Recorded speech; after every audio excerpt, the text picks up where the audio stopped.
It's another Thursday, or as we like to call it here, Little Friday. To my left, former Michigan quarterback David Cone. To my right, former Western State Colorado wide receiver Crain. And it's a great day to have a great day, so let's have one. We're going to debate whether or not Bill Belichick's legacy is on the line now that he's at North Carolina. Is Clemson a better job than Penn State? And we have some elite college hoops action to talk about, and we got some highlights for you as well. Blaine, tell the good people who are watching and listening how the chat and how the polls will work. Be descriptive and don't be discreet.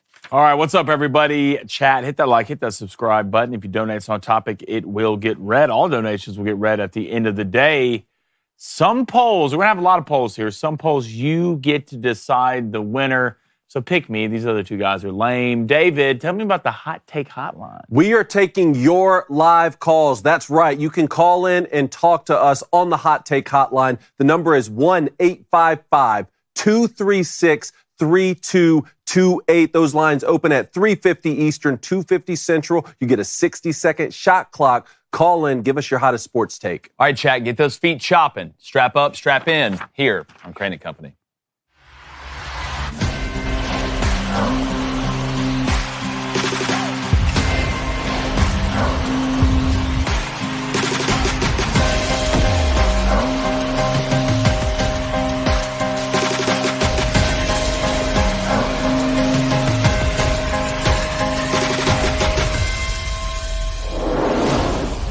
Newly minted college football coach Bill Belichick has added 2 more coaches to his staff, and special teams coach Michael Prefer and offensive line coach Will Friend.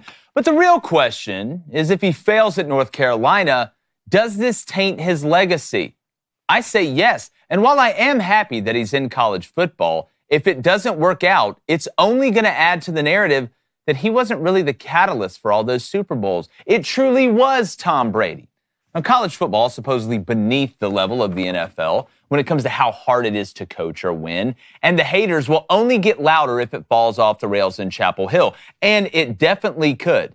Now, personally, I don't know why he decided to do it, and when you add up all the factors with Belichick lately, it's starting to seem like he may be going through a late-life crisis. He's 72 years old, decided to go back to college, and he's dating a 24-year-old. All he's missing is a new Corvette, a puka shell necklace, and those tinted Oakleys. What's the upside? If you have success in college, it was expected. After all, you're Bill Belichick.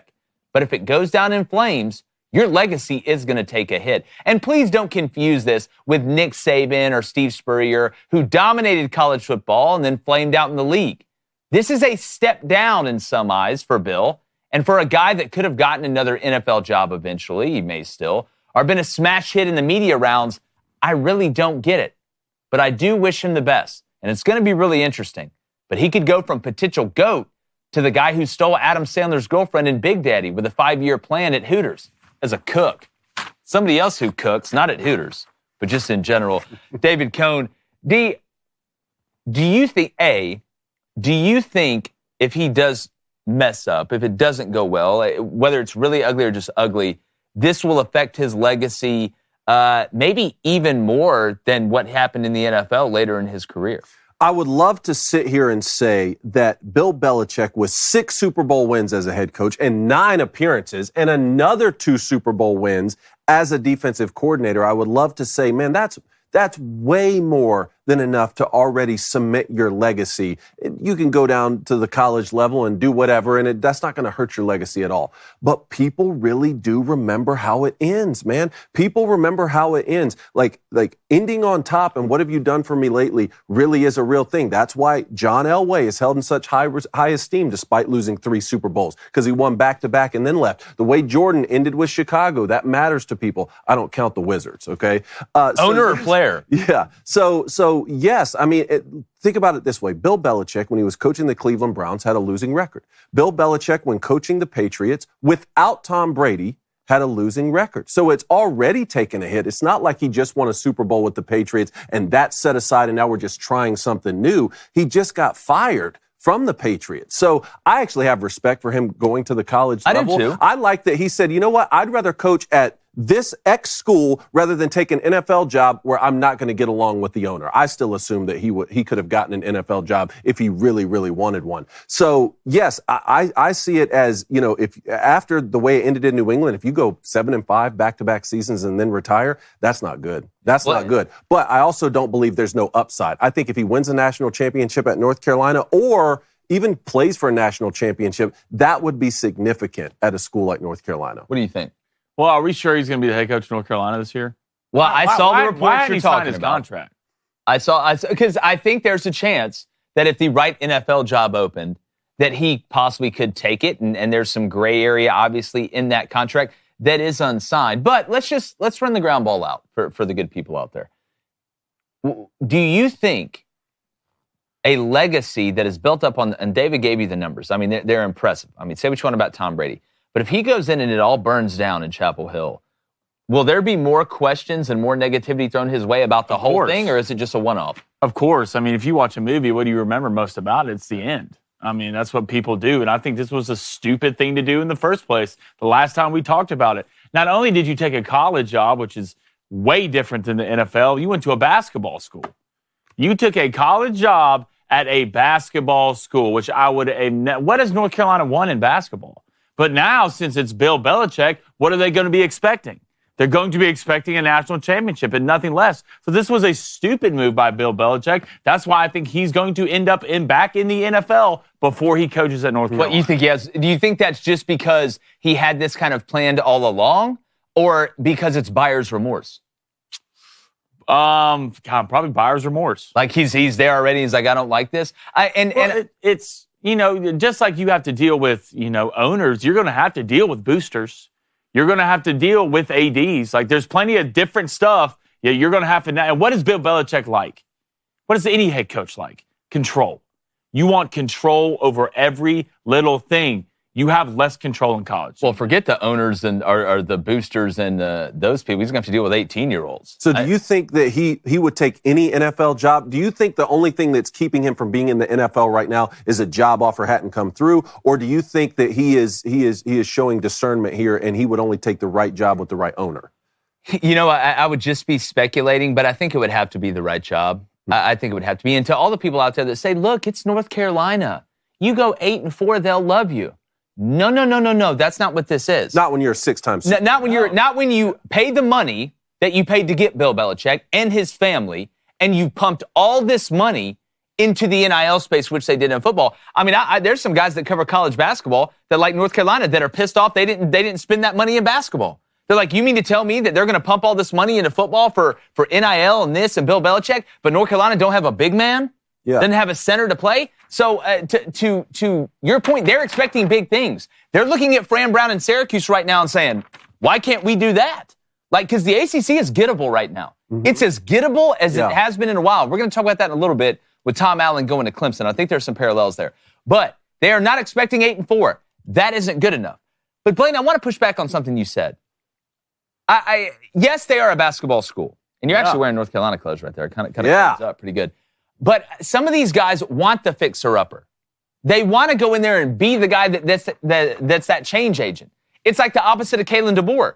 Kalen DeBoer is going to a machine that was already built that there's no way you can run it better than it was run. And I think it's going to cost him in the long run. Bill Belichick could end up being the guy that made that change. Look at the way Signetti's looked at Indiana. You want to talk about shifting a basketball school to a football school? Okay, Indiana's a basketball school. Well, Kurt Signetti, Mom Spaghetti, just went 11-1 and got him in the playoffs. He's basically God walking around that place right now. So if you are Bill Belichick, expected that out of Kurt Signetti. That's fine. They're going to expect that out of Bill Belichick, and that's fine if you want to go to a fixer-upper. I'm fine with that. But can you go to one with a little bit of tradition to it? That's actually won something. But then it's not really that much of a fixer. It still can be a fixer-upper. I mean, hell, Nebraska's a fixer-upper at this point, and they won 16 national championships. I don't know if he's seen it as a fixer-upper. I mean, I agree with the point that you're landing on, but maybe a little different on how you got there. Because with North Carolina specifically, I mean, to Blaine's point, the college game has changed so much. 8 years ago, this would be an outside-the-box move. But now when kids are making their decision based on NIL, in North Carolina, a Jordan brand school is going to put so much money in it. Maybe Bill Belichick is not looking at this like, man, a fixer-upper, the expectations won't be so high, because I don't think he's going to be the coach there in 8 or 10 years like it would take to like truly fix up a program. He's just saying, look, they're in the ACC. The ACC champ just won 9 games, lost 3 games, and made it to the college football playoff. I can win this conference, to your point, and they have the money. Yeah, the expectations won't be quite so high, but look, he coached Lawrence Taylor, right? Get Lawrence Taylor on campus. Get Michael Jordan on campus. Let them be the personalities who can help land you a lot of recruits, because Belichick's personality can certainly be a little bit prickly, and say like, hey, we're going to spend the money. I'm going to treat this like an NFL roster. He already said what? He's treating it like a pipeline. He said his strategy is he wants to build a pipeline to the NFL. Wow. What an amazing strategy.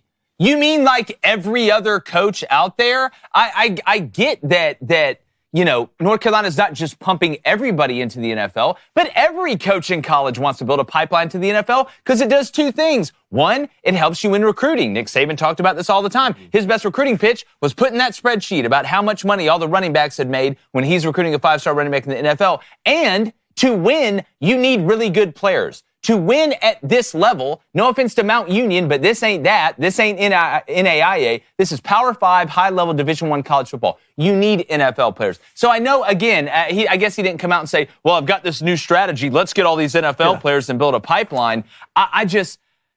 Was the juice worth the squeeze? All I'm saying is he's not having to convince high school and transfer portal recruits, come to a traditional basketball school and pick North Carolina over Alabama just because I'm Bill Belichick. He can say that and say, also, we can pay you as much in NIL as these other schools. Well, I want to get to the 10 in a second, but do you think Hubert Davis, the basketball coach at North Carolina, obviously he's going to go in the media and be like, yeah, Bill Belichick, let's go. I'm supporting the football team.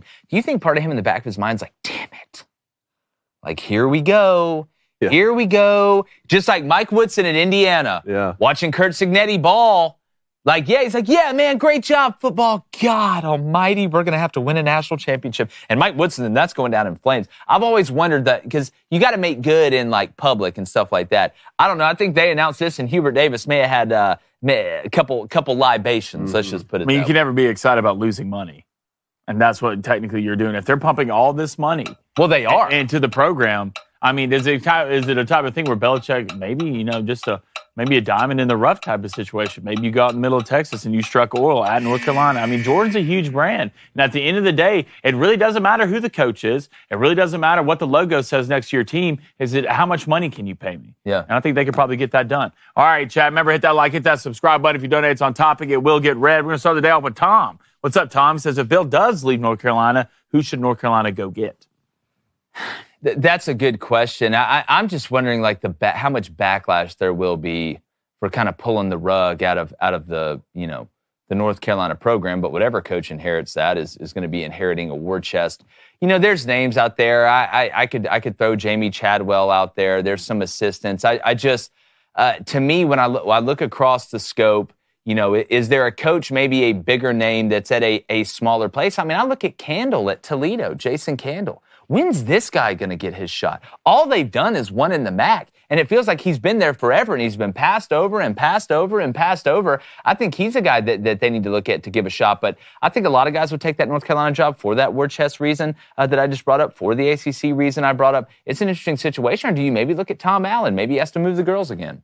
Let's go to SEC football. What's up? It says his legacy is not on the line. He has 8 Super Bowl rings at the highest level. Nothing you can do will tarnish that. Well, yeah, if you think about it as like a zero sum, like either your legacy is terrible or your legacy is great, yeah, then I would agree with you. But the legacy is going to be D-shined. If you have a losing record with the Patriots post Tom Brady and you go to North Carolina and you don't win anything of significance, how does that not matter? Yeah. To your overall It's legacy? weighted. Now, we can argue how much it weighs. Yeah. But it's weighted for sure. Let's go to Trey. What's up, Trey? The best way to build a pipeline to the NFL is to have the best players. To do that, you have to be unique, something that sells. Bill will sell for a year or two on his name, but there must be a real result. Well, I'm fascinated to see the relationship with him and the 18 to 22-year-olds. Now, I'm not talking about the relationship between him and the 24-year-old girl. Obviously, we know that's true love. But I find that part of this and his patience level fascinating. Also, in college football, a pipeline to the NFL has traditionally meant you're the best team and you're the champion. In college basketball, we've seen pipelines to the NBA that you lose in the first round of the tournament. Or not make the tournament. Cal doing Kentucky. I just hope we're not arriving at a place in college football where you can be a pipeline to the NFL based off NIL and transfer portal, but not really be that good of a football team. All right, quickly, a $5 donation from Dom. Appreciate it, Dom. How many games does he have to win in his first year to be seen as a success? First year is obviously different than year 3. The expectations and the hype are going to be high. I've got to look at their schedule, but I'm going to say 9. I was going to say 9. There you go. I think 9. So we're on the same page. I was going to say 9. All right, let's move on to punt or go. We got our debate segment here. Each of us is going to give a statement. The other guys can affirm that statement by going for it or reject that statement by punting. Auburn basketball is where I want to start. Good. Number 1 in the country. College basketball is really heating up. Auburn has now moved to number 1 in the rankings. I thought this would be a perfect one for you guys because what I want to say is that this is Bruce Pearl's best team since he's been at Auburn. Punt or go? I'm going to go as we stand today. As we stand right here doing this show right now, I think it is the best team that he's ever assembled at Auburn, and I think Tennessee as well. I think it is in his whole college basketball coaching career. Now, you are judged, and this is a credit to Bruce Pearl, on what you do in the NCAA tournament. Like Blaine said, you can't lose to the blue-haired protesters in the first round again this year with this team. They made the Final Four in 2019. It's time for them to get back into a run. What I like about this team is they're a little bit different than the ones he's had in the past, but there's also some similarities.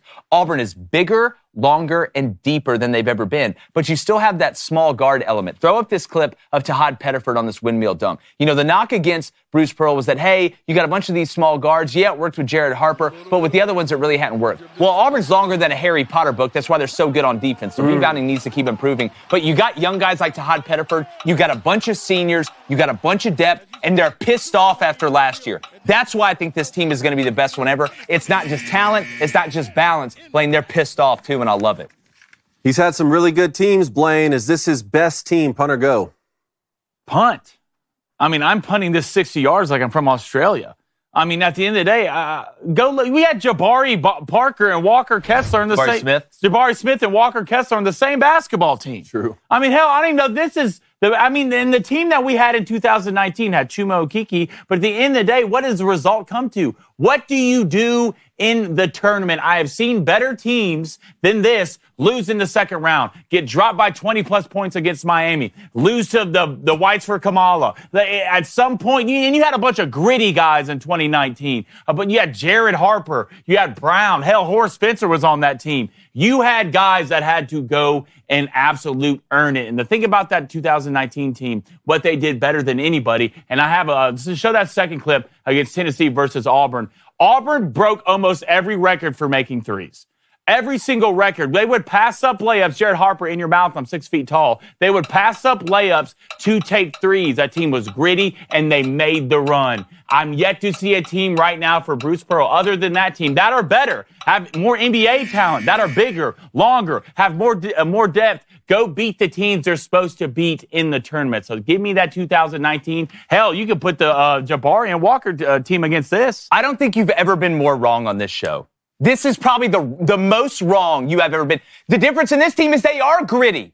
We're just talking about you got guys that are drafted first overall that didn't even make the NCAA tournament. There was a bunch of gritty guys on this team. Look at who they've got right now. Denver Jones, Chaney Johnson, who, by the way, I think's an NBA player. I think Janai Broome is an NBA player. I think Tahad Pettiford's going to be an NBA player. But that's the difference. Chad Baker-Mazara, the grittiest of the gritty. He should get an NIL deal from a grits company. That's how gritty he is. This team is different. They play defense. They play their ass off, and they care, and they're upset. I think grittiness defines this team. And you mix that with talent. You mix that with length. That's why they're beating people to death just like they did without Janai Broome, who's going to win the National Player of the Year after they put his foot back on after what happened against him when they played South Carolina. This Auburn team right now, and I hate to jinx it, best one I've ever seen, and I've been watching them since Chris Porter had a putback dunk over LSU when my little fat-ass 12-year-old self was sitting under the goal with a towel. I've seen teams this long. I've seen teams with this amount of talent, and then I got them. Who? Then that Auburn team, what hell, 2 years ago, that lost 5 games. They weren't as good as this That team. lost 5 games that had basically 2 first-round you're picks. right. Wendell Green and then was so got good. absolutely maxed out. Wendell Green was Miami. so good. Sooner or later, you have to prove it when it matters most. And the only thing they've done in the tournament is go and choke. Except that team in 2019.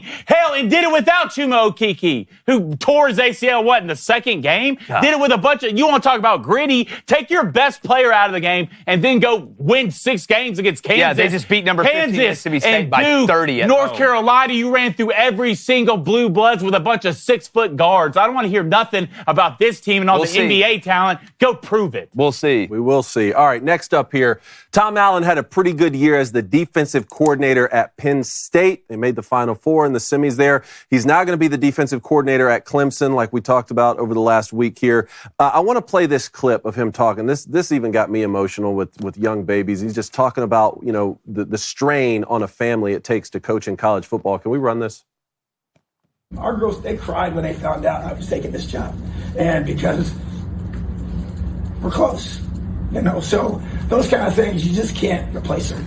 And life's short, and I don't take anything for granted. I'm 54 years old. I still think I'm pretty young, but I'm not, and so, but at the same time, I value those things. And when you value those things, they help you make decisions that some people don't understand it, don't think makes sense to them. And maybe it doesn't from that perspective, but it did to me. And that's why I'm here. All right, that's Clemson's new defensive coordinator. A lot of people were surprised by the move. My statement for you guys is the defensive coordinator at Clemson is a better job than the defensive coordinator at Penn State. Punter, go. I'm going to go, and I'm not trying to knock Penn State here. Believe me, I grew up with an SEC football coach who was never home. I know exactly what Tom Allen's talked about and coached myself. And it's because of the ACC. I think, Clemson and Penn State, both big brands. We respect both those brands, right? They both made the college football playoff this year. But I think in the ACC, it is easier than the Big Ten. I think it is easier to stop people in the ACC overall than it is in the Big Ten. Some people say, well, you got Iowa in the Big Ten and you have this and you have that. I think the depth of the Big Ten overall in all 3 phases is better than the depth in the ACC. There's only a couple teams you really have to worry about in the ACC. We'll see with North Carolina and Bill Belichick. But at the end of the day, I think Tom Allen put himself in a better position. My bigger question is, does he feel like he has a chance to become a head coach quicker maybe by doing this? I think that was the question that a lot of people were asking. But I would rather, if I'm a defensive coordinator, be in the ACC facing those teams. Give me Wake Forest. Give me Boston College. Give me some of these other ones. I don't have to play Oregon and USC and Lincoln Riley and all these guys. I think it's a better job from a let's win standpoint. Clemson, Penn State, better defensive coordinator job. Oh, I'm punting 1,000 times. I mean, what do people call Penn State? I mean, it's called linebacker U for a reason. And if you want to be a head coach, right? What do you want to go show up against? Who you want to play against? You want to play against the best week in and week out, and you can get that at Penn State. First of all, I mean, from a recruiting ground standpoint, I mean, it doesn't even get any better almost other than the South, the deep, dirty South when it comes to getting defensive players, your front 7, your back end. I always watch Penn State. Doesn't matter who the defensive coordinators, they have 3 to 4 guys that are going to get drafted in the NFL, and whoever's wearing that number 11 jersey is an absolute problem. So being a DC at Penn State, it's almost easier for me to get a head job than it is at Clemson to go try to fit in with Dabo Swinney right now. I'd rather be behind James Franklin at Penn State. I'd rather be at a place that's called linebacker U to be the defensive coordinator. Clemson had their best seasons when Brent Venables was the DC for Dabo. You can turn the clock off. He's done. Can Tom Allen be the Brent Venables for Dabo the way that they were 8 years ago, 10 years ago? I think he can, and I don't want to take shots at Wes Goodwin. I got a lot of respect for him as well, and he did some good things at Clemson. But Tom Allen's one of the best defensive coordinators in the country, one of the best defensive minds in the country. We can talk about being a head coach. That job is different. I look at what he does from a tactical standpoint, from a motivation standpoint. I think he can get them back to an even better version with the players that they have. You know, you had Peter Woods, all these other guys. I think so, David. I think this is a really good move for Clemson. And I think it's actually Dabo going to poach another coach like this. Shows an evolution by Dabo as well, not just in the transfer. How big of a loss is this for Penn State? I mean, I think it's big, but they'll be fine. But to Blaine's point, I mean, that's a factory over there on defense. So there's a lot of guys beating down the door to go be the defensive coordinator at Penn State. So while it is a loss, I think it was just more of a pride thing for Penn State fans that Clemson was able to come and take Tom Allen. Not that they're going to somehow fall off the map on defense and they're going to turn into some high-flying offense that can't stop anybody. I think it was more of a pride thing. That's what I think. Speaking of pride, fellas, there's a lot of pride on the line in the NFL, including in the biggest game of the weekend. I think we can all agree. The Ravens going to the Bills. We know this quarterback matchup is as elite as it gets. But my statement is, and I'll start with you, Blaine, Lamar Jackson for the Ravens is under more pressure to play well and win this weekend than Josh Allen. Punter, go. Oh, yeah, I'm going for that. And I think it's the reason because what surrounds Lamar Jackson. I mean, you add Derrick Henry. I mean, you have Mark Andrews. I mean, you have Zay Flowers, who's an absolute dog, who's going to play in this game. And then you go look at the other side. There's not as many weapons that you see with the Buffalo Bills. Will there be pressure on Josh Allen? Yeah, for sure. His records in the playoff and they're at home. You can say there's pressure there, but you look at the roster and the amount of money and the amount of talent that's on the Ravens. Lamar Jackson has every single key and every single ingredient for a Super Bowl team. Your defense is one of the best in the league. You have the best running back in the league. Your two tight ends are absolutely phenomenal. And bringing a guy back like Zay Flowers, there's going to be more pressure on him to go win a Super Bowl with this roster than there will be on Josh Allen. David Cohn. Man. Lamar Jackson is under more pressure to play well and win this weekend than Josh Allen, the human refrigerator. Boy, that's a tough one right there. I like all the arguments that you made there. The whoever loses this game is going to get buried. For sure. We can agree on that, right? We're going to get they're going to get buried. I'll take Josh Allen. I'll take Josh Allen as under more pressure because he's at home. He is at home, and that just means so much in the NFL postseason. And not favored in his own house, so that does say a lot. But I'll say this. Yes, there's so much pressure for Lamar Jackson because he's played so well in the regular season and has the 2 MVPs. But if he wins the 3rd MVP, like I think he's going to, or at the very least, it's going to be a split, and we've seen that happen before in the NFL. If Lamar Jackson wins 3 MVPs and loses this game, yes, he will get buried too, but at least he can say, man, I'm still playing at a high level. I've got 3 MVPs. If Josh Allen loses this playoff game at home and doesn't get the MVP, what does he have to show for it at this point? No wins over your peers, really. No one's beaten Mahomes. You won't have beaten Joe Burrow or Lamar Jackson. I think you beat Tua in the playoffs. Okay, congratulations. None of your high-level peers, and you won't have the MVP. Yeah, it's just tough for both these guys. Quick add-on, just quick question add-on. Who do you think Patrick Mahomes is rooting for to win this game? The Bills? He'll get home field advantage in either game, so I think he'd rather play this Bills team. Yeah. Blaine, what do you think?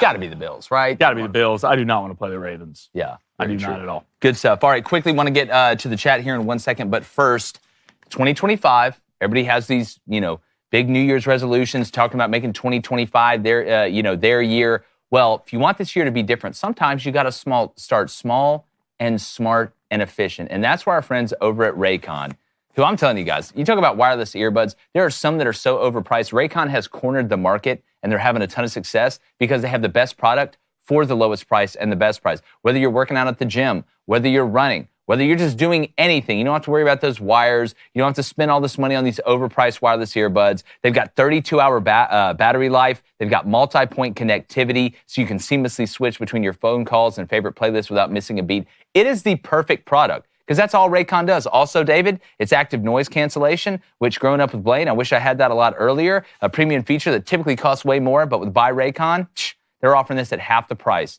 of the other premium brands. And you can get 15% off site-wide at buyraycon.com/booster. That's 15% off an already great price product at buyraycon.com/booster. That's buyraycon.com/booster. Raycon, have you heard about it?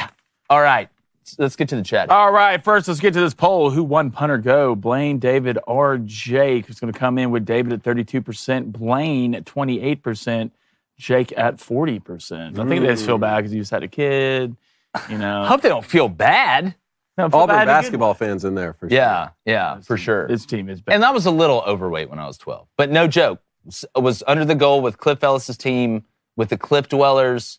I ran and totally destroyed a Jefferson Pilot set before a show one time when we were playing pickup before a game. That's a totally different story. All right, let's get a $5 donation from the Garbo. What's up, man? He says, if anything, I would not want to see this Ravens team. Lamar Jackson is under more pressures, all these MVPs, and your record looks like that in the playoffs. So Zay Flowers update. He is I'm pretty sure he's playing. Good to go. Mm-hmm. Okay. All right, let's go to Tim175. What's up, guys? Says, guys, I'm going to go back quickly to the Bill Belichick comment. He's going to be the next coach of the Raiders, and they're going to draft Shadur Sanders. You know it's true. He's not going to coach at North Carolina, not even one game. All right, let's go a couple more. All right, let's go to AU-Man7. What's up? He says, Blaine, I can't believe what you're saying. That's one of the worst takes I've ever heard. This Auburn team is light years better than any other team Bruce Pearl has had. God, I tell you what. You suck. What a great comment. What a great comment. Let's get a $5 donation from Zach Package. Blame that Auburn take was so bad it had to been strategic. Reverse rat poison. No, I'm just saying I've seen teams this talented with Bruce Pearl and then go get mopped in the tournament. Yeah, and so until you prove to me with all this talent you can go win a couple games in the tournament you're not supposed to, or you're supposed to, then no, I'm gonna give those guys who just formed a group together and said, hey, you know what? Let's be a basketball team that goes to make 43s a game. I can get the part about proving it in the tournament, and again, I think that's a compliment to what Bruce Pearl's done with Auburn basketball. There was a time in Auburn basketball, if you made the NCAA tournament, you could shoot somebody in the middle of Toomer's corner and nobody would care. But this team, I think, is built. It's got all the best parts Bruce Pearl's ever had, but he's got it in 1 year. That's what I think makes it different. But speaking about the best parts, guys, I love this new top plays segment we're doing. Where you got top plays of the week. Some were last night, some have kept going. And I want to start with mine. We gave Vanderbilt a lot of love during the college football season. But what they're doing in college basketball is very impressive as well. Look at their record, 13-3. They did start out 1-2 in the SEC, but the SEC is a gauntlet. Last night against South Carolina, a doozy of a game. Pretty much all of them were in the SEC. It's 63-63 with 8.2 seconds. Let's go ahead and play the clip here. You're going to get a game-winning shot. And one. Play the clip. You can see Hogard, the Michigan State transfer. Dribbling it down, he's going to pull up for a little saucy mid-range J. It's short, rebound, and one. Look, it's one thing to get in there, do the dirty work with 0.6 left for the dub. But not only do you do the dirty work, you draw the foul and you make the basket. I tell you, this Vanderbilt team is just scrappy. It's not sexy. It's like I always say, there are 6.5 that's got a good personality, a rich dad, and cooks good. And sometimes that's all you need, man. Because most of the dudes out there, y'all ain't nines. All right, I love it. Let's put my play up. And one big thing I get excited about, even when it's not Sundays, is someone getting baptized. And right now, Jalen Green for the Rockets absolutely took this kid. He got him on his knees and just baptized. Okay, I didn't know where you're going with that. In front of everybody. Go ahead and run this clip. Take him to the top of the key, 1-on-1, crossover. Hey, what's up? I'm your father. I am now your father. I just want to know what it feels like. I've always wanted to know what it felt like to throw it 95 plus, or just be able to. You want to find out real quick? Just to fly on the other end of it. Fly through the air and just absolutely put one just straight over the top of a guy in front of everybody. What do you think about Denver and Houston this year? I think Houston has the keys to be really good. They have all the young talent, but the NBA just sucks, and I hate watching it. I hate watching it. It's a terrible watch. I'm sick of load management. Like, every update I get from the NBA is like, this guy's out for 3 weeks because he blinked too many times during the day.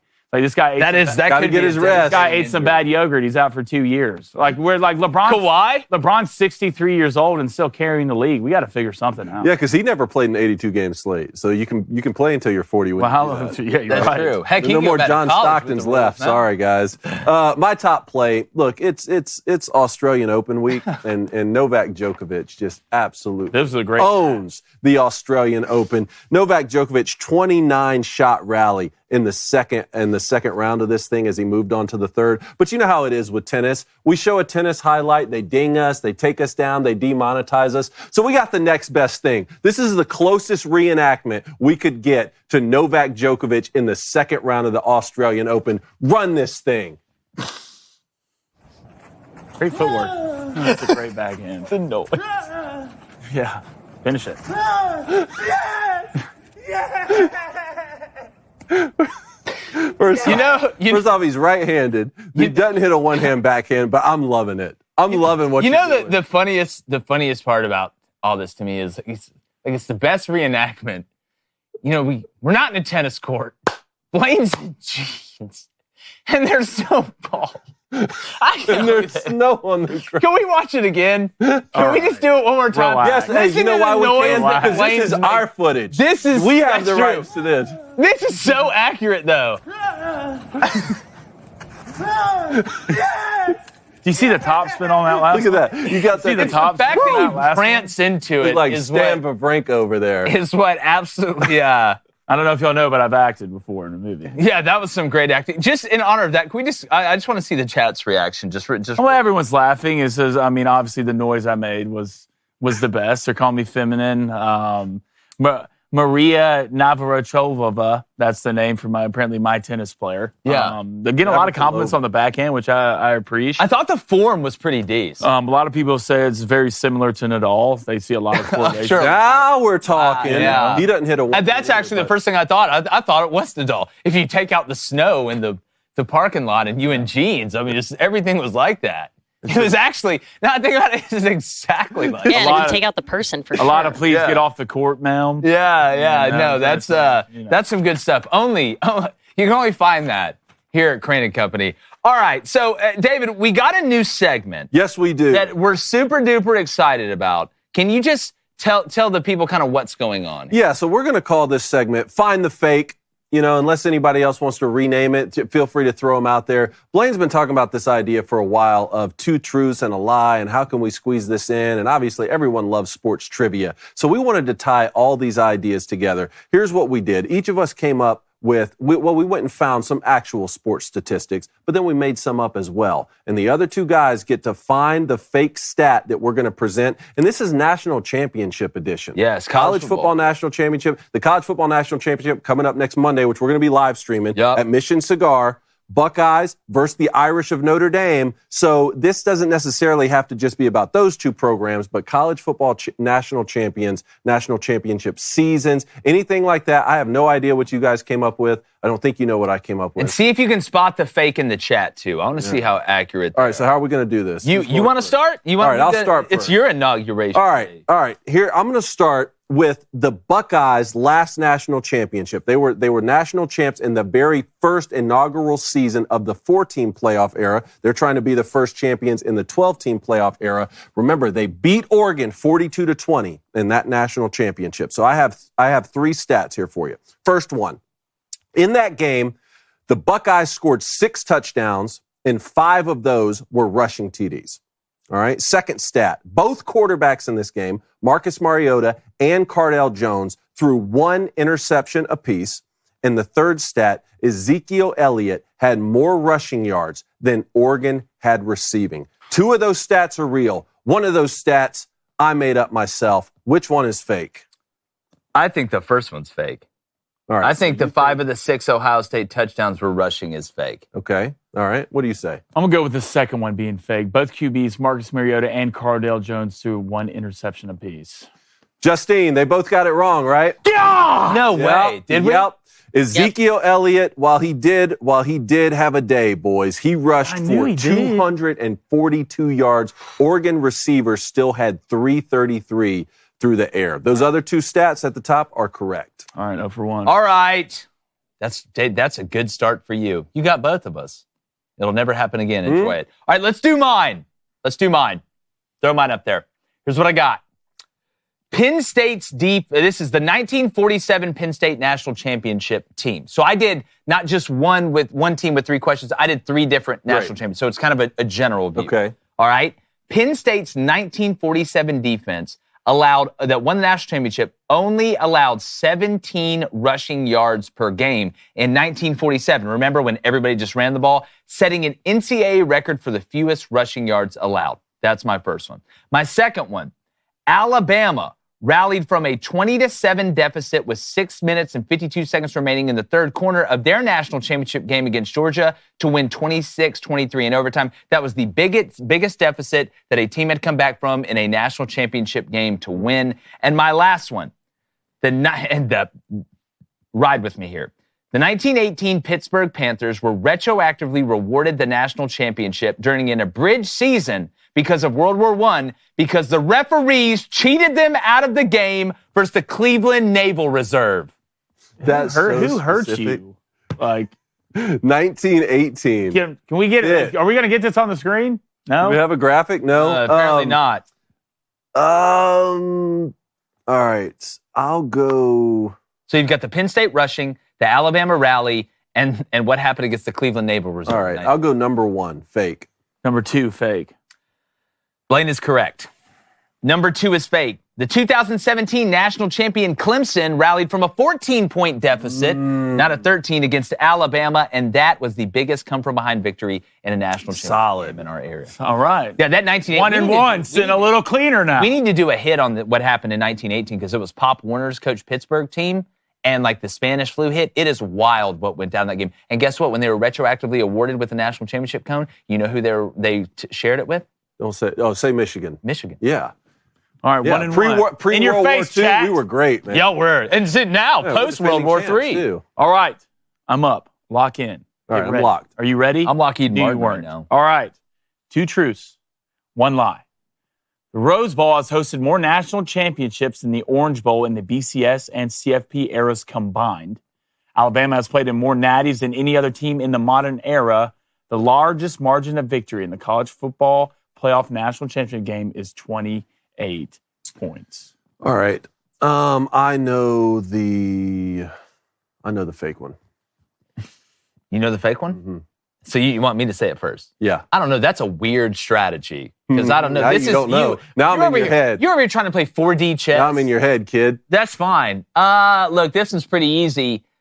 The largest margin of victory in the college football playoff national championship was not 28 points. No, that's the one because Georgia just mopped TCU. Oh, that's right. I'm losing my mind.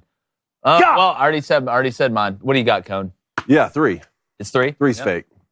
Whatever. Nice try, though. Yeah. All right, next round. All right, I'm going Notre Dame edition. This is Notre Dame 1988 National Championship, Lou Holtz edition. 3 facts. First one, the Irish won 10 of their 12 games that season by double digits. True. Second one, the only regular season loss they had was to number 1 Miami in the infamous Catholics versus Convicts game.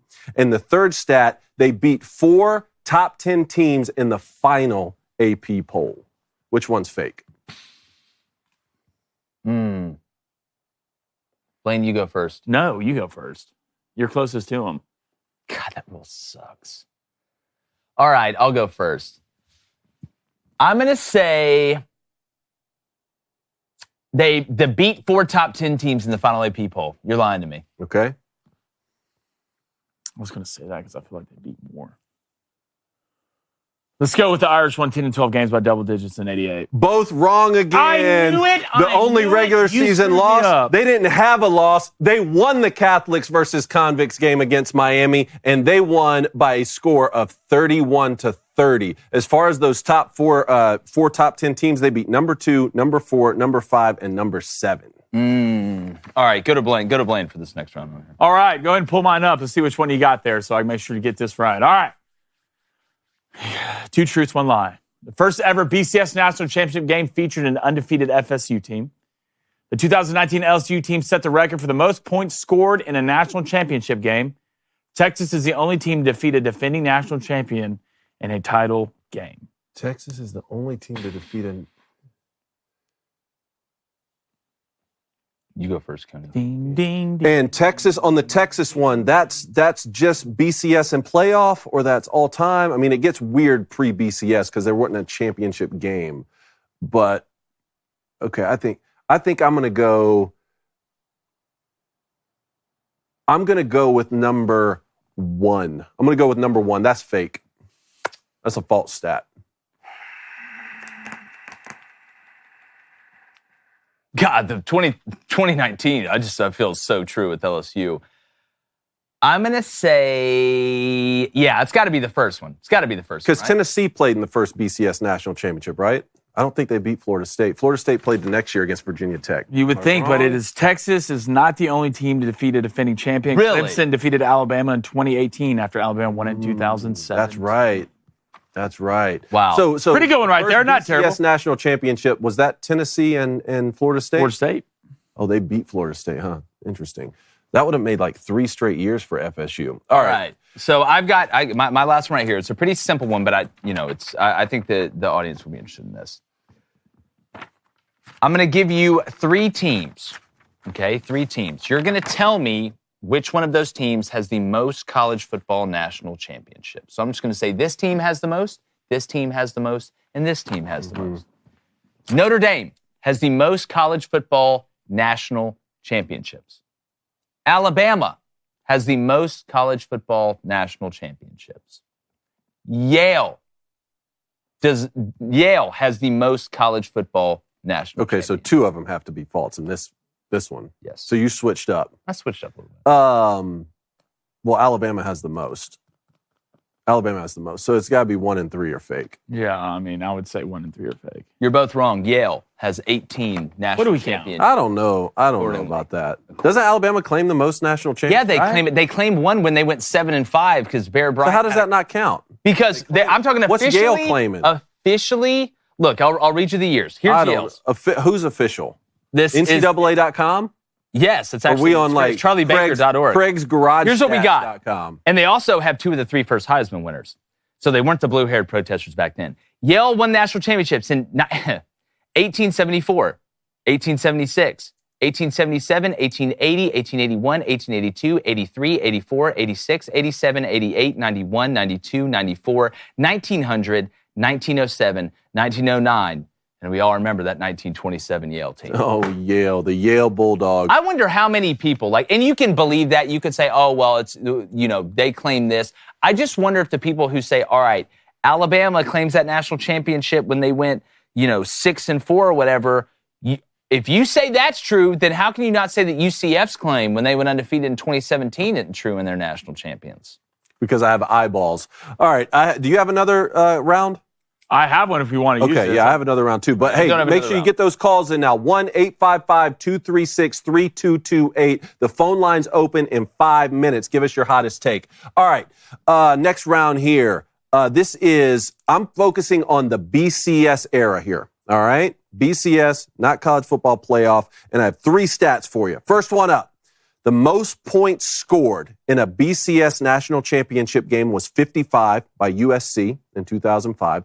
The most points scored in a losing effort was USC in 2006 to Texas, and that was, I'll look up how many points that was. And then the fewest points scored was Florida State in 2001 when they lost to Oklahoma. 2 of those are true. 1 of those is false. I think it was 31 points for USC in the loss. God, I feel like the USC one's true. That was such a great game. With Vince Young. Most points scored in a BCS national was 55 by USC. No. The most points in the losing effort was to Vince Young in Texas. Yeah, so the most points scored in a BCS. Oh, BCS, that's the caveat. I'm going to say fewest points scored was Florida State in 2001. They lost to Oklahoma. I think that's the lie. It was 38, so 41-38 Texas over USC. Yeah. I'm going to go most points in the losing effort was USC in 2006 to Texas. No, it was Florida State, fewest points scored because... Come on! Answered the same. Come on, guys! Yes, they only scored 2. That is accurate when they lost to Oklahoma, but LSU got shut out by Alabama in 2011. Yeah. Remember that game 21-0. You want to talk about 2 totally opposite games? That Texas USC game, that Alabama LSU game could not have been more opposite when it came down to it. All right, pull up my last one. Blaine, 3rd question. That's me. No team has ever won the CFP National Championship after starting the season unranked in the AP poll. Nebraska has more undefeated national championship seasons than Alabama. The Fiesta Bowl has hosted more national champ games than the Sugar Bowl in the BCS and CFP era. Oh, that's a good one. Oh. How about that one, chat? I know the lie. I'll let you go first. I'm going to use the David Cohn strategy. You go first. I know the lie. Ping, ping, ping, ping, ping, ping. Ping, ping. It's the Sugar Bowl, man. I'm gonna say 3 is a lie. It is. I think it's one. No team has ever won the college football national championship after starting the season unranked in the AP poll. It is number 1. I'm on fire. What team won? No, they no team. no team. No team is. Oh. Yeah. Yes. Yeah. So the no team won. Yes. Love to see it. Oh, I misread that. Yeah. See, that's sometimes it gets hard with this because like you got to caveat the things out. Like the one before with the BCS national championship. That's different because I instantly thought, well, Georgia beat, Georgia won 1,000-0 basically in theirs. I mean, that wasn't even a game, but all right. Solid start. Solid start. We're going to keep cleaning. All right, we got the phone lines open in here in 1 minute now, Coney. The hot take hotline, that one's going to be fun. Quickly, let's get to the chat. Let's go to $5 donation from Andrew P. Appreciate it, Andrew. Says, fellas, I love the segment. Make sure you bring this back every single week. And what about us sending him some two truths? It's so funny you said that. We almost did that to start off. Yeah. And we'll figure out a good function for it, for you guys, whether it's sending on social media or some sort of apparatus for you to send them in. I think at the end of the day, it would be cooler if the Booster Club sent them in. That was fun doing. It was fun research. Let's go to T. What's up, man? He says, Blaine, I still think 2 balls, 1 strike needs to be in consideration for the name of the segment. 2 balls, 1 strike. There you go. I don't hate that. All right, let's go to JP Man 7. What's up, dude? He says, guys, I love it. Let's keep doing this. Let me send something in. I guarantee none of y'all will get the answer. I knew it was going to be a hit. It's like the first time, you heard that, Kanye through the wire. You're like, oh, it's going to be a hit. Then he lost his mind. But. Let's go to G-Man. He says, Jake and David, great job. Y'all's questions were phenomenal. Blaine, your questions definitely suck. Oh, that's harsh, man. All right, that's harsh. Are you ready? No, Rock and roll. Go ahead. Let's go to a $3 donation from Sean 7. Says, guys, we need to go back to Blaine's second question. I don't know if he is right. If not, I'm definitely going to call in and tell him he's wrong. Well, call in. Tell him he's wrong then. Whatever, loser. All right, let's go to J714. Says, guys, I love the new segment, but can we just make one little change? And don't just do it for the national championship. Are you going to do it for a bunch of different things and sports? Yeah. So we decided it would be, because we could sit here and turn into like Sports Jeopardy, where it's all in one, but it's kind of cooler. And the national championship game is Monday. So, we may do, NFL playoffs maybe for the next time. Yeah. And again, it'll just get better and better. But the idea of y'all sending in questions, that's why, again, make sure you hit that subscribe button as well. I think that would be really cool to add that element. All right, let's go to NB75. I'm just loving all these ChatGPT robot usernames that are in here. It's great. It says, guys, can we do one with tennis? I know it's a crazy question, but David, I'm pretty sure you're a tennis guy. After watching Blaine's video, I need a little bit more of a tennis hit on this show. Didn't you see Novak Djokovic's highlight? Yeah, let's play it again. Can we bring it up? Can we play this We again? didn't have to do that. You guys, this is cutting edge Look stuff. at Djokovic. Here. All right, this is cutting edge stuff. So play the clip of, let's go. Let's play it. It's on a court in Iceland. It's snowing in Australia. I just regret doing this now.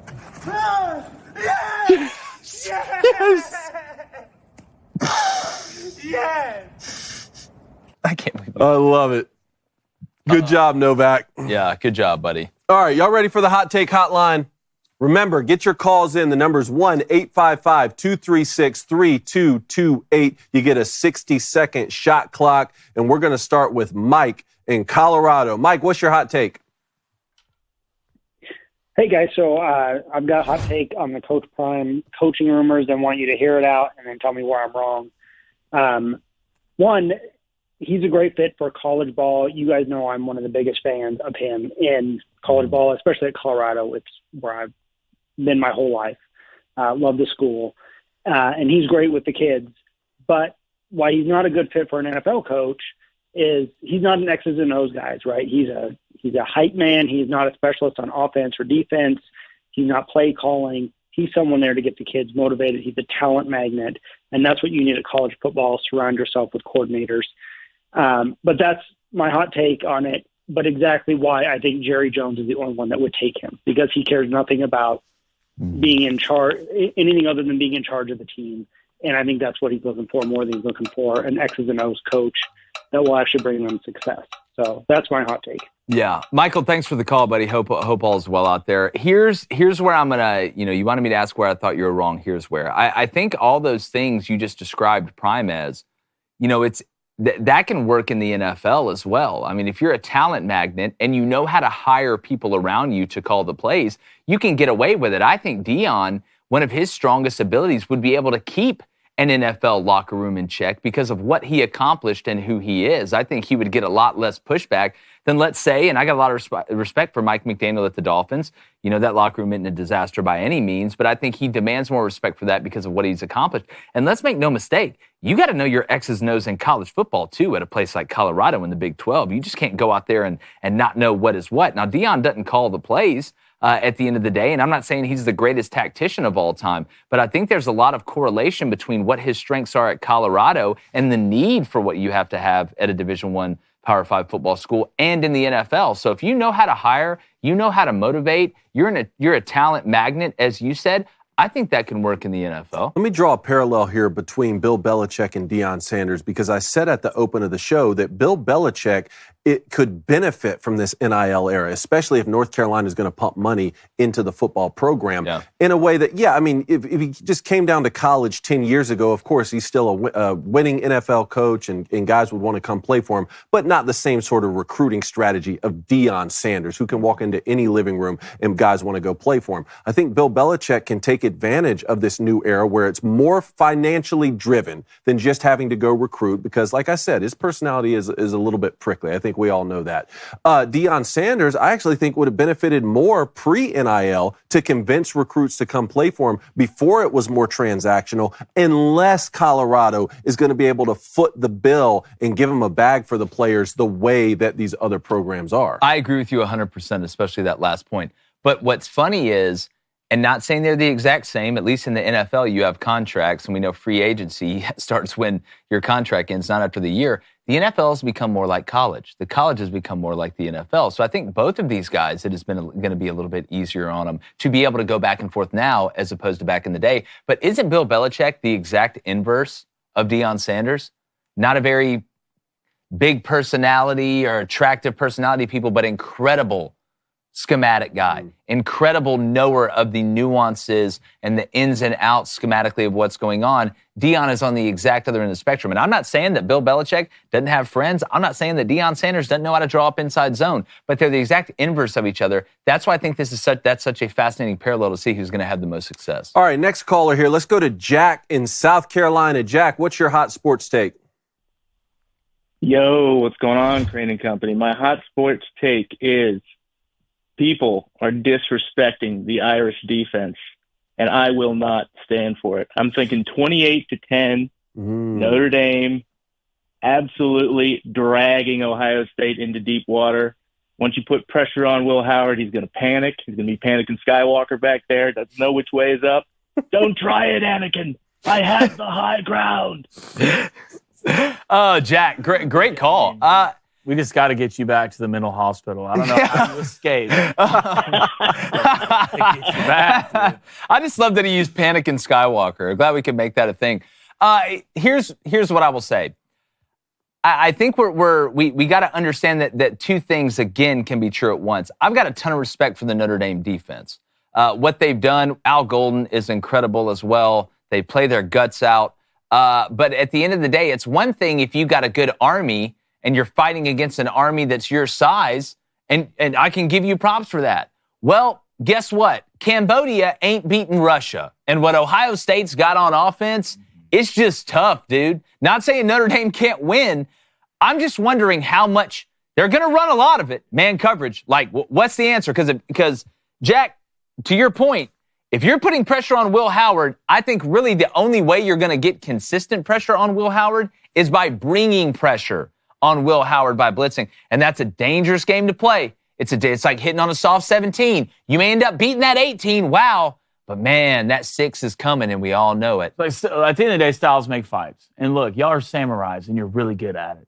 You're really good with a sword, maybe some nunchucks or something like that. But you're fighting people with guns. Yeah. Okay? And sooner or later, you can be really good at what you do, but someone can have something that's just going to beat what you do. And that's what Ohio State has. They are built to beat the samurai, seppuku, or whatever it's called. I don't think you need to do that, but I'm just saying they're coming with tanks and guns, and y'all have swords and cool outfits. Do the tanks have wheels? Do tanks have wheels?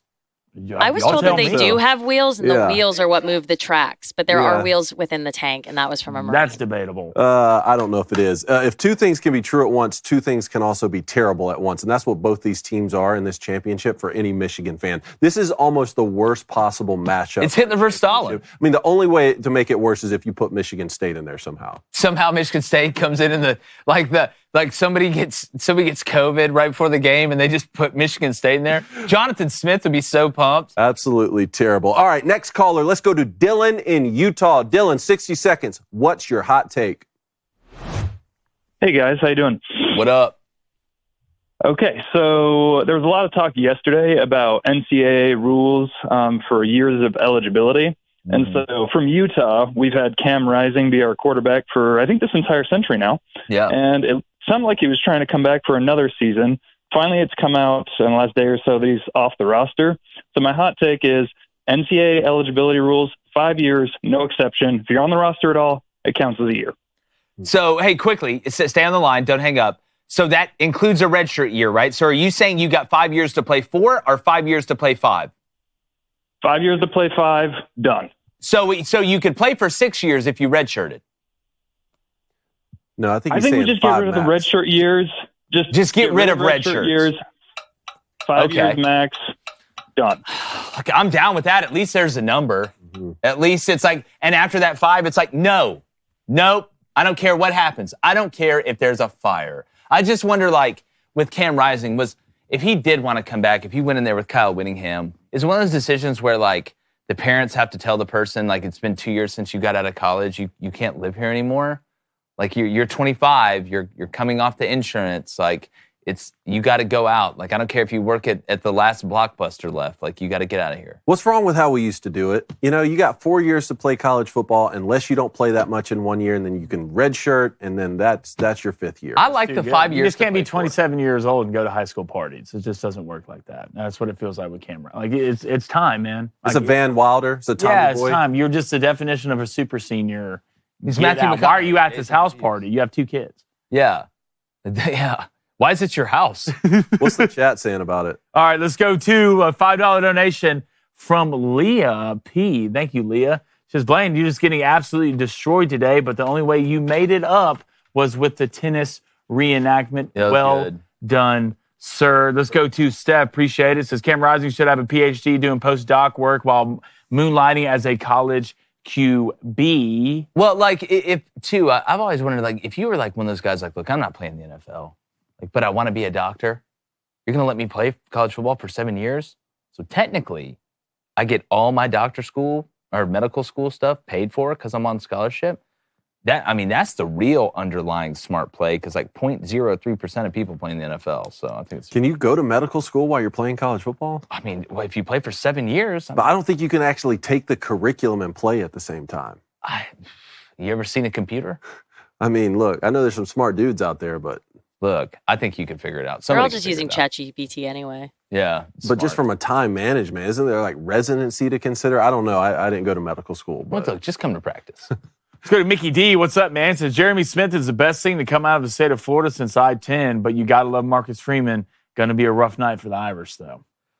Yeah, I mean, that's where a lot of people are leaning. I just want it to be a good game, man. Not just because we're live streaming it. I mean, it's going to be fun either way. We're going to be at a cigar bar talking about college football, so it doesn't get much more fun than that. I hope it's a good game, and for it to be a good game, I think it's got to be a low-scoring game, right? I don't think this. What do we put the number at? 24? What did I say? He said 21 yesterday. Yeah, you have both 24. Scoring under 30, right? Yeah, I think the final score of this game will be 27-17. That's what. Go to MM. He says Blaine said Notre Dame bringing a Swiss Army knife to an Uzi fight. He might not be wrong. It just kind of feels like it's going to be that type of game. Yeah, I mean, you just look at all the areas where Ohio State has an advantage. I mean, I think you look at position groups and you bring up styles, make fights, and I think that actually the samurai sword and the gun one's an interesting one. Look, Bruce Willis in Pulp Fiction with that samurai sword. It doesn't mean it's not cool. He got away. No, he got away cool. Scot-free. Like, it's cool, but sooner or later, like, someone has something to beat that. Well, look, if you got a sword on a horse and you're fighting tanks, you're going to lose, dude. That's just the way it is. Let's go to AP. Since this game has 3 possible outcomes, OSU wins in a blowout, OSU wins a close game, or Notre Dame wins a close game. There are no other outcomes. I don't see Notre Dame blowing Ohio State out of the water at all. No, I don't see that. I don't see that either. All right. Y'all get those calls in 1-855-236-3228. We got a line open, and we're going to go to David in Tampa, Florida. David, what's your hot take? Fellas, this might be the hottest sports take you have ever heard, and I'm even wondering if I should vocalize it, but I must stand by my convictions. And here we go. My hottest sports take of all time is that, and you guys mentioned them earlier, the 2001 Miami Hurricanes are the most overrated college football team of all time. Now, are they one of the best teams of all time? Absolutely. Are they the most talented team of all time? Without question. You're an idiot if you question that. However, I think we all know that there is a clear difference between the most talented team and the best team. And to me, the best team of all time is the 1995 Nebraska Cornhuskers. Why? Well, lots of reasons, but one particular reason is that they beat 4 top 10 teams, all of them, by at least 23 points, including my Florida Gators in the national championship. Miami did not accomplish anything close to that. Again, great team, but overrated in my opinion. Who wins? 2001 Miami, 1995 Nebraska. Okay, well, 1995 Nebraska just predated my obsession with college football. I just missed that. I was getting into it around the late 90s with the Florida State teams, and Tennessee had just won theirs. I remember Michigan winning the 97 national championship a little bit. I don't even remember really that they had split with Nebraska in 97. By all accounts, and I've gone back and I've watched film from the 95 team. I've talked to people who were obsessed with college football even before I was. 1995 Nebraska, as good as it gets. Nothing but respect. But if we're just saying that the 2001 Miami team wasn't as good as the 1995 Nebraska team, so that makes them overrated, that's a stretch to me. Do you know this Miami team in 2001? I've seen this stat. I think I'm going to get it right. 8-4. They would have gone 8-4 if they scored no offensive touchdowns. Yeah, I've seen that before. But they scored over 50 offensive That's touchdowns. insane. Come on. Well, it's like so is the conversation the best team of all time? Like, are we saying it's they're overrated when you're saying they're the best team of all time? Or do you just think they're one of the best teams, but not the best team? Here's the way I look at it. If you are even in the conversation about being the greatest college football team of all time, I think it's impossible for you to be overrated. I think it's impossible. That's the highest conversation you can have. What's the next highest? Though that's the only college team that could beat the worst NFL team? Maybe that's the next one. But that's a hot take. That's why we got the hotline. People look at it now and say, well, Ken Dorsey was kind of a game manager type quarterback, even though we hate that term on here. And say, well, a Ken Dorsey-led Miami team just wouldn't do well in college football these days. But, he was perfect for that team at that time. Yeah. He didn't screw it up. Even though he's not the offensive coordinator at the Browns anymore. No. Unfortunately. No. All right, let's go to Timothy in Green Bay. God. Timothy, what's your hot take? My hot take, I want to make a bet with Blaine for this national championship. I would have been cheering for Big Ten normally. But how much he's acting like Notre Dame is the worst thing in existence this past week. Don't freak out. It does seem like that. Even David admitted it on the show yesterday. It does seem that way. I want to pick just straight up money line. Let's make a bet. Okay. If Notre Dame wins, just, merch. Just merch, that's all I'm asking. But if they lose, if Ohio State wins, put a $50 dono in. Simple. Okay. See, I need something more than that. That doesn't get me excited. Yeah, I get you. All right. What do you want?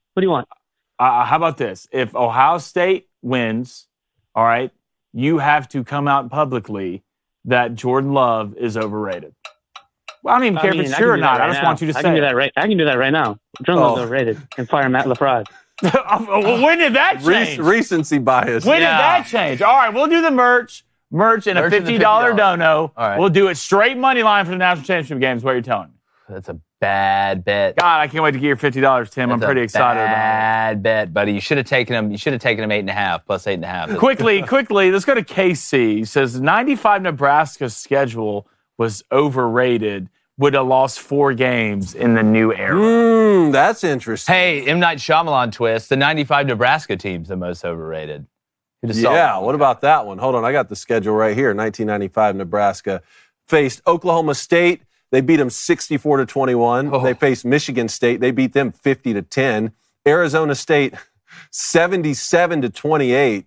They played 77. Pacific, beat them 49-7. Yeah, exactly. Washington State 35-21. Missouri 57-0. Kansas State 49-25. Colorado 44-21. Iowa State 73-14. Congratulations. Kansas 41-3. Oklahoma 37-0. And then they beat Florida 62-24 in the Fiesta Bowl. Dude, how good was Washington State? God almighty. I bet they had a good quarterback. Put up 21. Y'all hung with them. That's impressive. What about the man from Texas? He says, fellas, even talking about this, I came up with a new segment. What? What if sports? 1995 Nebraska versus 2001 Miami. Break it down and copyrighted Crain Company. why. What if sports? I like that. I like it. I like Love that. it. Like the hypothetical matchups. Yeah. Like if that 1884 Yale team were to play, Notre Dame from this year, how bad would? Hey, honestly though, how bad would it be? If the 1887 Yale football team, national champions by the way, were to play, let's just Western Kentucky. Mm-hmm. What's the score? Like Western Kentucky this year, what's the score? It would be like Western Kentucky playing like a pretty solid middle school team. Like how bad? Are we talking 100? Yeah, if they wanted. Like, are we putting in reserves or not? That's how much it's changed. What are we running? It's not even like a knock at them Is athletically. it the wishbone? The ball? We running the wishbone? They wouldn't even know what it's like. They wouldn't be able to comprehend what's coming at them. They got motions. It's like he said, remember the Titans. He's in shotgun. It's like Monday Night Football or something. Here's the thing. Even if you played with the rules the way they were back when Yale played and Western Kentucky had to adjust, they'd still murder them. You could just run the ball. So if you just forced it's like Western back in 1887, Kentucky, there's only 3 songs. There's only like 3 if you plays. forced Western Kentucky to you have to run the wishbone every play. Yeah, you're a shotgun team, but you have to run the wishbone. They'd still What if Yale just murdered them? Yale just came out and mopped? They wouldn't. That would be hilarious. Well, I just want to see the names on the Yale team because like the names back then were so good. The nicknames they have now, they kind of suck. But the Yale names is like, yeah, you got Jack Whitelegs Tompkins. Yeah. And Ricky Cigar Smoke Jensen. The Cat once says, why are we talking about these two trash teams? 2019 LSU is a goat and would mop both of them. Hey, how many points? Good. How many points does 20? See, now he's got me on this what if sports thing. How many points does 2019 LSU score against 01 Miami? How many points? 30 plus. You think they drop a 30 piece? Yeah. I think that LSU team can drop a 30 piece on any defense ever in college. Yeah, they get to 30. Ever in college That's football. So impressive. Unless Miami on offense was just running it so well. Like kept 12 play drives, just holding the football on offense. Maybe they wouldn't get enough possessions. Here's the 1880 Yale Bulldogs football team roster. Rushers, they're just called rushers. Philo Carroll Fuller. Oh, Philo Fuller. Oh, Philo? Philo Fuller. Green. Charles S. Beck. Okay. Lewis K. Hull. John S. Harding. Why do they keep putting the middle name? I think he was president, wasn't he? Quarterback, Walter Irving Badger. Walter Badger. You know how I feel about Badgers. He sounds like he can sling the pill. Halfbacks, Robert Watson. Walter Camp. Okay. There's a name we know. Look, now Walter, we're talking now. Huh? Walter's stepping up. Back, Benjamin Wisner Bacon. Oh, running Benjamin straight at your face. And then it says others. Just others. They're playing special teams. John L. Adams. We got president representation right here. George H. Clark and John S. Durand. I love how they put the middle name. Kevin's brother? Initial. Let's keep it close. Yeah, boys. Kevin Durant. I wonder if we read that roster, then read the roster from 2001 Miami. Yeah. John P. Edward Durrell Contavious. Yeah, like they just kill you. They would just hold on. Let me see. Stuff. Oh, we got a caller. All right, we got a caller. Let's go to Colin in West Virginia. Colin, what's your hot take, brother? Hey, guys. Love the show. My hot take is that West Virginia's new coaches in basketball and football could take them to Big 12 championships and beyond this year for basketball and next season for football. Look, and I know they lost to Houston last night. Playing at Houston's a nightmare. That's your Auburn. Sorry, I had some in my throat. I love the Jabari Small kid that they have. I think this has been one of the best coaching jobs so far of the college basketball season. What's going on at West Virginia with Rich Rod, Coney? You have personal experience. You played for Rich Rod. What ceiling are you putting on him? Do you think he can win the Big 12 this season? Or I'll give you a 3 year. I'll give you 3 years. 3 years. You know what? I'll say yeah, man. He had a lot of success at West Virginia. Look, it wasn't pretty at Michigan. I had to witness that, up close and in person. Bad fit. But, bad fit. But, man, he had a lot of success at West Virginia the first time around. I have no animus towards the guy. We'll see how it goes. Yeah, very interesting. See how it goes. What do you think? He can win the Big 12? No, I do not. I don't think Tavon Austin and Pat White is magically going to show up. The easiest way to win the Big 12 in football these days is just to project them to finish last. I mean, do you know project them to finish last? Arizona State, Dave? Kenny, the one and only Dillingham, and Sam's 11 years old. You say that. You say that. Oh well, Pat White's just not going to show up. You know who signed Pat White? That was Rich Rod. Yeah, Rich Rod. Well, another thing. So if anybody can bring back some sort of magic, and it's more than just Rich Rod. Like I always think West Virginia football is like that close to winning the conference, right? Like you can recruit to West Virginia, and I just look at what Arizona State did, BYU this year. You can tell me Rich Rod. And another thing is, I think that he will be there long enough for the experiment to work. He's not going to be running. He's not going to be running to the next big job. He already spurned him once. He already tried that, right? So I think that 5-6 years, win the Big 12. Yeah, we'll see. All right, that's it for callers. Thank y'all. Thank y'all for calling in. Yeah. All right, let's get to bets. I'm talk my ish. How'd you do yesterday? 2-0. Shout out Tennessee. Tennessee a little bit iffy there early against Georgia. Georgia's a good basketball team. And then literally the second bet for some reason I had Iowa State -5 over Kansas. Another big win for them at home against Hunter Dickinson and the group. So we're trying to keep the momentum. All right, we're not resting on our laurels. Okay, we're getting up, we're chopping wood, we're going to find a way. Tonight, I'm going to take the Fighting Cones, Michigan and Minnesota over 144. Michigan can get a bucket. They can go get a bucket. Minnesota worries me a little bit, but they are at home. They score a little bit more at home. So give me that over 144. I'm going to go ahead and give you a final score. Michigan is going to win this game 81-71. That's a total of 152. Then Gonzaga going to play Oregon State on the road. Oregon State, sure, they got a lot of people that are good people and all that. Not very good at basketball. Speaking of Pacific, they lost to them the other night. So give me the Zags, -9.5. That's going off at -110. I love it, man. No one's talking about last night, so we're just going to move on. We're going to move on to tennis. We're going to go to the Australian Open. I'm going to take Tommy Paul -6.5 games. That's going off at -165. And then give me Zverev -7.5 games in his matchup, going off at -130. It says those matches are supposed to take place today. With tennis, we never know. We might find out next Tuesday who wins. A bunch of Americans played yesterday, right? Huh? A bunch of Americans played. Yeah, I know one guy sitting in here played today. Yeah, I do too. In the snow. Did pretty well too. Apparently, it was just spot on reenactment. All right, put my bets up here. Let's get excited. 1-on-1 yesterday. Big shout out UAB for covering and just Vandy. I mean, you had it and just fell apart down the stretch. Well, they won. I know, but there's something that y'all are used to doing that anyways. All right, give me Memphis -7.5 on the road, but I like this bet -118. And I'm going the over in the Gonzaga Oregon State game. That's at 150.5 at -115. Points.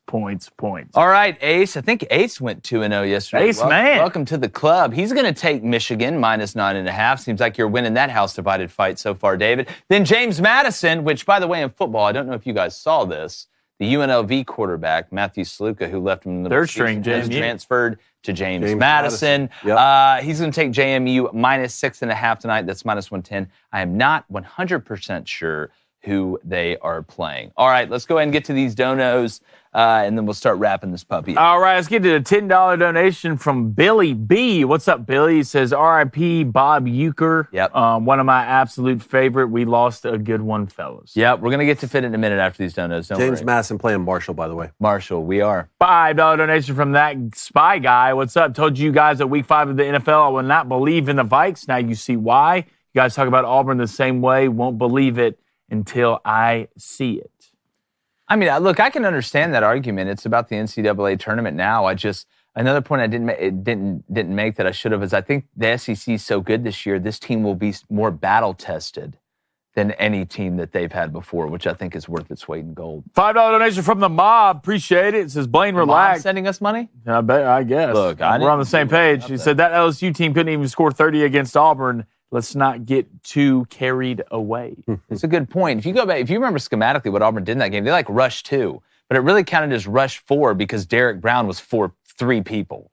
That's how good. Got a $5 donation from the Rammy. What's up? DoorDash order preferences, fellas. Favorites for dessert on the night of the national championship live stream.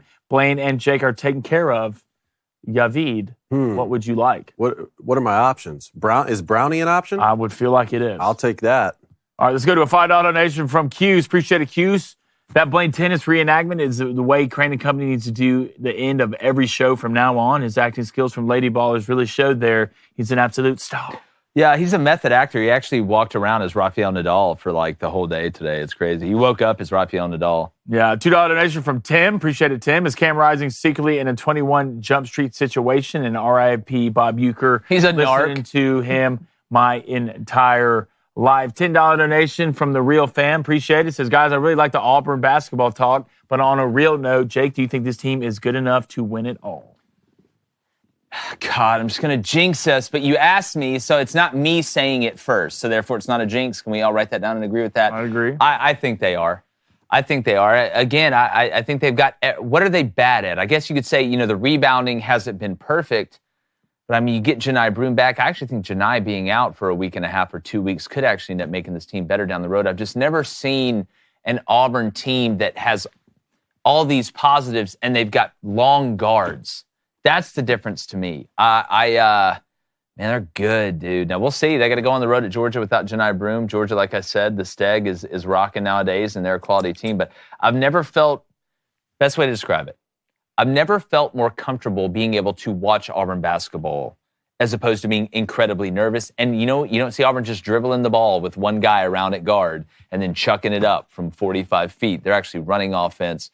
They can win in transition. They can win a rock fight. I'm liking what I'm seeing, man. Bruce Pearl's the man. Name the arena after him. What are we doing? Listen, name the court, Neville Arena. I know it's a pay thing. It needs to be the Pearl. That's what it needs to be at Auburn. This dude is worked miracles. It's literally close to sainthood. That's how good it is. Let's go to $5 donation from Kevin Fargo. Appreciate it, Kevin. He says, Jake, can Janai Broome be the best player to ever play at Auburn? Yes, you win a national championship. I think he has to win a national championship. Now, would I take Janai Broome over Walker Kessler? No, but as far as how you are remembered, you would have done something nobody else did.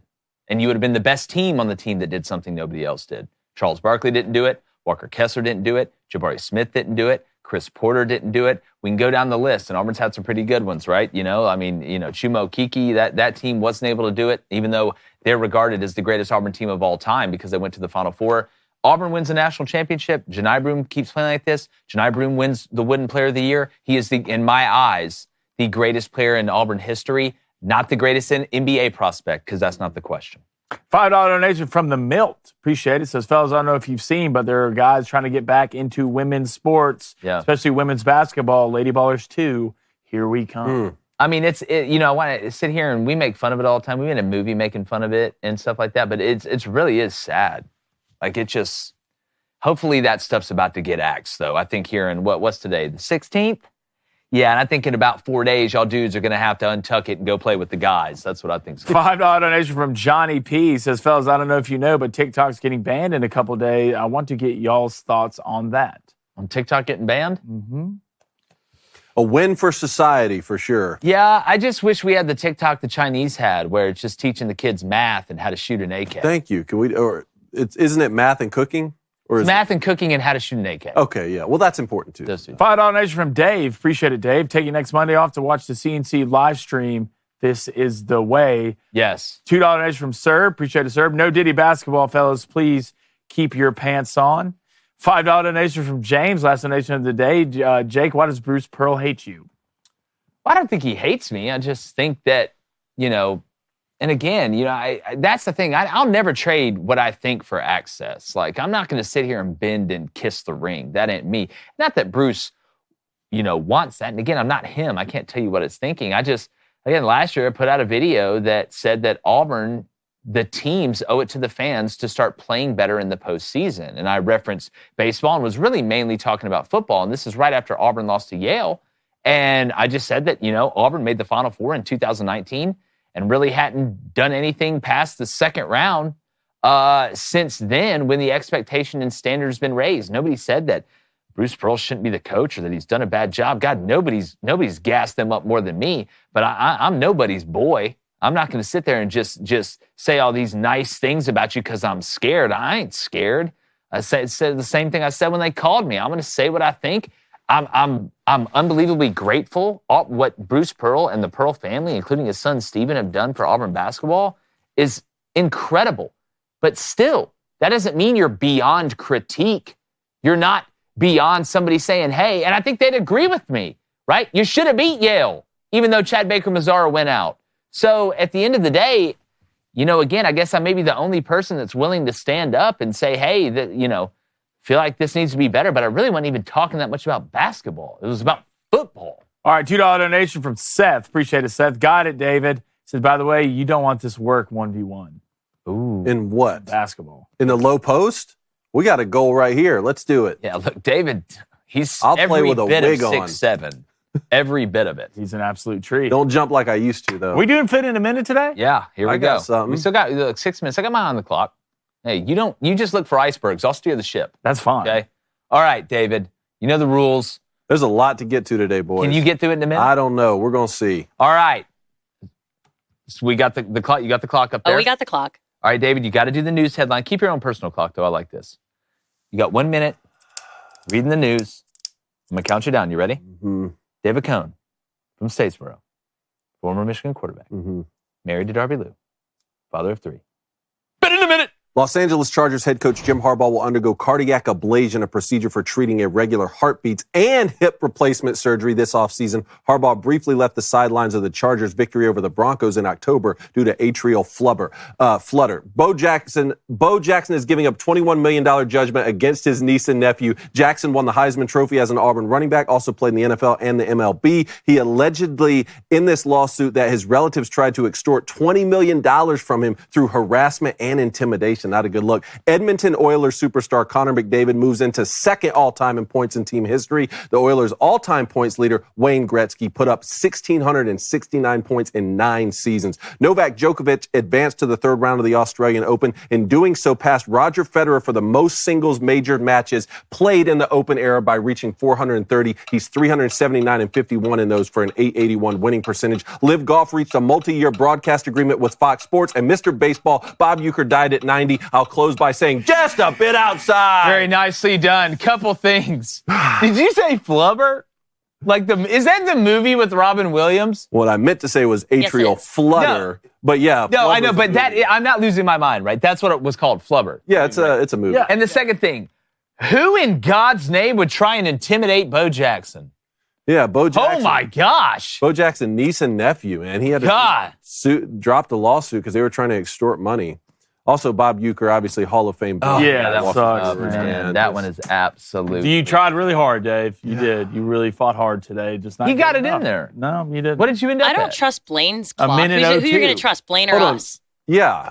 No, this is the official clock. Yeah, I'm not. We trust these people. Like when the coach with the 40. Yeah. No, electronic. This is the laser time. Minute 02, technically a minute 03. Speaking of Bo Jackson, that's laser time. All right, we got a poll. The ending poll was, do you think Blaine would be an actually good tennis player? Yes or no? I played against Blaine. Remember the chat voted for this. So they've only seen that beautiful backhand and forehand. Yeah, I'll say yes, 65%. No, 57%. You're selfish. No, 54%. Ooh, you try to see, he'll set you up. M. Night Shyamalan. I'll tell you what, chat, it's on site. Good. All of you. See it. All right, speaking about on-site, we're going to be on-site at Mission Cigar and Social Monday to live stream the National Championship. Not going to go live at our normal 2 o'clock time. We may go a little bit earlier than what we've been doing on these live streams. Just hang out, chop it up with y'all. Last college football game of the year. Also, go buy one of those snapback hats, the Crain & Company ones. I think it's the best thing of merch that we've had, if we're going to be honest with you. They're pretty dope. Go to dailywire.com. Check out that merch store. We appreciate you guys. There it is right there. Look at that beautiful thing. Let it grace what holds your brain. A little bit of Crain & Company there. And like the chances of me not getting excited about watching some Big Ten basketball tonight. Going. I hit the roof! Gone. Gosh!